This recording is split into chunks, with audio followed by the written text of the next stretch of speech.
Hello and welcome to another cool new video. Today we are going to be talking about Deltarune Chapter 4! I streamed the entirety of it on this channel right here. Every bit. Egg, secret boss, and every other thing except the pink coins. The pink coins are ass. Spoilers! Subscribe to the main channel.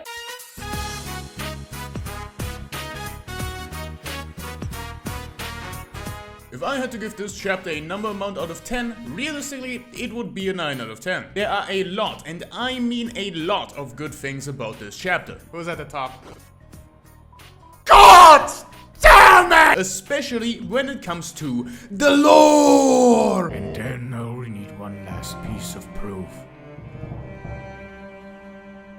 I just had an orgasm. The chapter actually says things out loud instead of just alluding to them, which is very good, considering there's only 2 chapters left. There seems to be this idea that Tricky Tony will keep all the cards close to his chest until the final moment, but I say that is terrible storytelling, and I am thankful that Toby Fox is not engaging in such nonsense. The thing is, from a storytelling perspective, I think this chapter and all of it that surrounds it is a 10 out of 10. You walk into any scene and feel like it belongs completely, no matter where and no matter when. There really is nothing to complain about except maybe one minor nitpick that really isn't even worth a 10th of a point. The egg room is, in a way, more emotional than in previous chapters. It's a sense of goodbye, especially with the new theme, arranged by presumably Trevor Allen Gomez, considering the file name. Yes, it is the file name. I have read a lot of opinions that they really like the scene.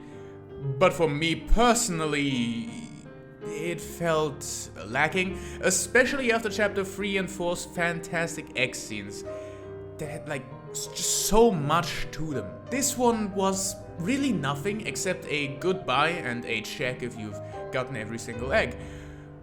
The goodbye itself is beautiful in a sense, but to me at least, it is also unsatisfying, especially after what we've seen in chapter 3 and 4. But you can make arguments for and against it. Also, there's this humanoid shopkeep that is supposed to be the secret boss, but really doesn't look like the secret boss. Why is there a cape here?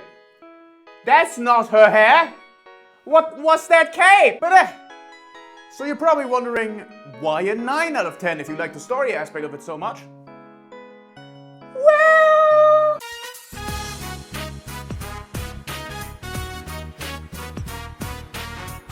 it's mostly just Deltarune, but tighter and better. The more chapters team works on, the better the bullet patterns and mechanics usually are, and you really feel it in the gameplay, especially the bosses. Locking in and actually getting into that is a really good feeling every single time. Except this ball bit! However, this chapter, like basically every other chapter, tries new things and puts new mechanics into it. Chapter 4's new thing was climbing, which returns as a constant in Chapter 5, and it feels really good. Chapter 5 itself introduces Silksong. It's a platformer now! Now, I make it seem like I have something against the idea of it, but no, I actually have nothing against the idea of playing 2D platformers itself. There are many of these sections, especially the running and bouncing ones, that feel very satisfying to play. It's just that the controls are as follows: arrow keys to move, action to slash, inventory to act, and skip to jump. Which translates to arrow keys, Z, C, and X. You may see the problem. Toby did something I absolutely hate when playing indie games from itch.io. Forget that different keyboard layouts exist. This is usually fine because action can also be done through enter, meaning I usually press enter during dialogue. This is, however, a platformer, so you usually don't want the player to get cramps while they position their hand on the keyboard.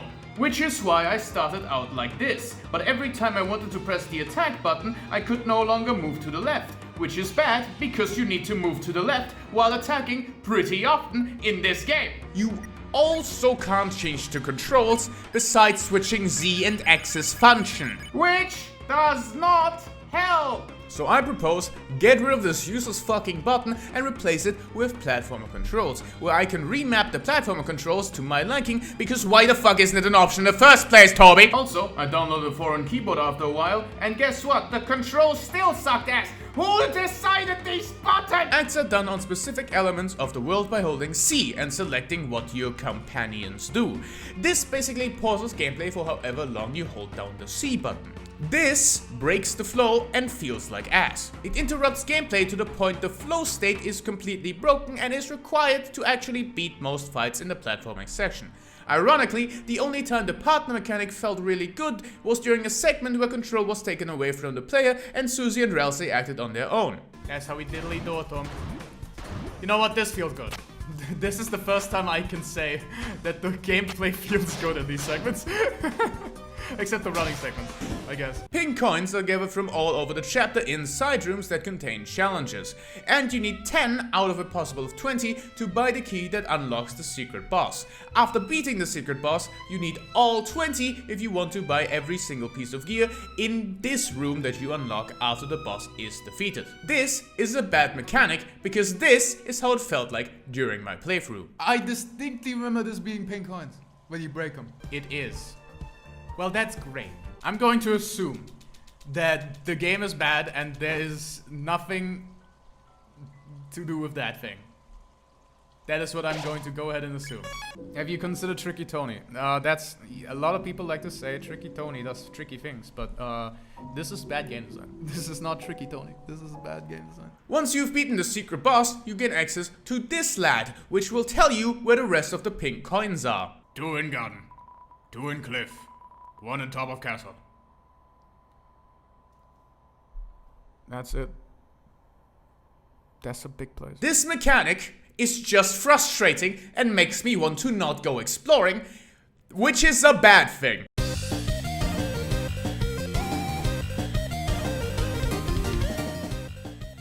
I guess my joke is canon now. Mad Mew Mew, or Pink in this case, is the secret boss. The lore is almost the exact same from Undertale, the Nintendo Switch edition. Ghost, Go and Doll like Doll very much. But here the doll is very small, and you can actually see it here at the beginning of the chapter. Eerily familiar.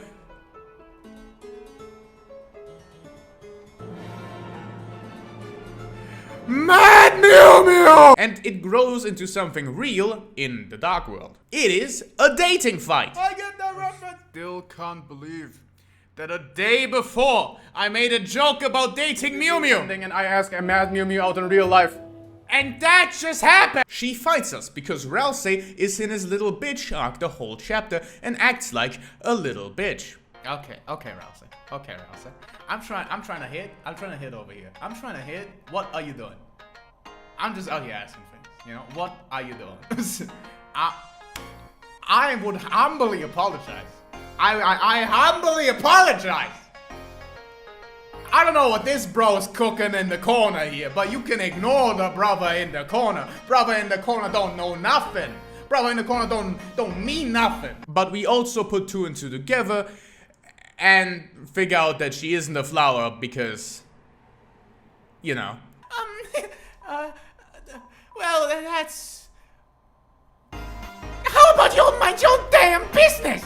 So what if I'm not really a flower? Who cares? Like, I like being here. I like this world. I like this body. However, my prediction was right. We did see a Lightner be the secret boss of a chapter. Lightner's a secret boss material, baby. Woo! Now, the actual fight. Hatsune Miku!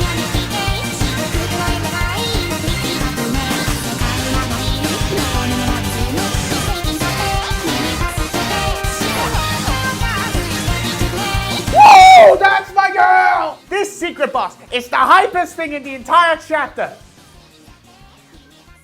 If it weren't for...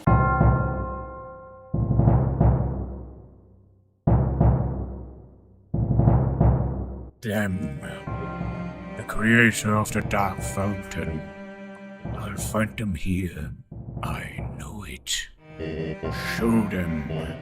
Give them back all the pain they've inflicted. And then, when I parade their body around town, Everyone will finally realize how right I was. That's my king. Shame Toby always gives this guy an unimaginable amount of aura and immediately washes him away. Every single time. It's a real shame. See, the only reason I'm not deducting points for Asgore not having a proper fight and stuff is because I'm hoping that Asgore, Undyne, all of the Undertale characters are gonna get their shine. You know, the Undertale characters are gonna get their shine in chapter 6 or 7. Fuck! I said it. I said, fuck you, Asgore! See, I'm hoping that both him and Undyne are going to go ahead and shine a little bit in chapter 7, fighting the Knight, or attempt to destroy our favorite soul carrier, ending of course with... But that's based on our route, isn't it? Speaking of route... On my entire live stream VOD, I only received a single comment after the fact. So let me read this comment to you. Bro pulled out the best voice acting for Noelle in the weird route part. Bravo. So, let's do something crazy. Let's make a theory. If you fail to drown fast enough, Noelle will say something crazy. This. What's wrong? Dream never happened. Chris hasn't changed. I hadn't changed. I'd simply gotten carried away. But that's not all. Nothing changed.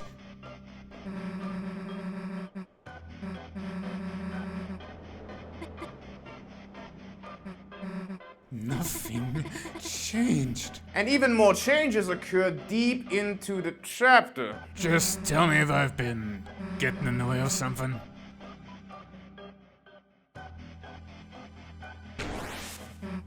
Additionally, there is no abortion jingle. So I would like to propose what I will call the weird route split. If the two of you successfully drown, it is the angel route. Because... Tell me to grow wings and let's fly out of this stupid town. And if you fail to drown, you get a more normal route, but still in the weird route. Let's call it the fallen angel route. Dude, Noelle's talking about like something crazy, like all the time, right? So there's gonna be a song in the chapter 7 OST just titled Something Crazy, right?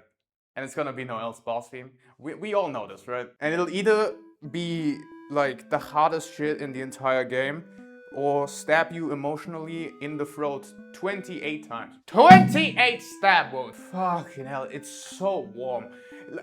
If you're asking me why it took so long to make this video, warmth. It was so warm, I couldn't write. It's like 10 degrees.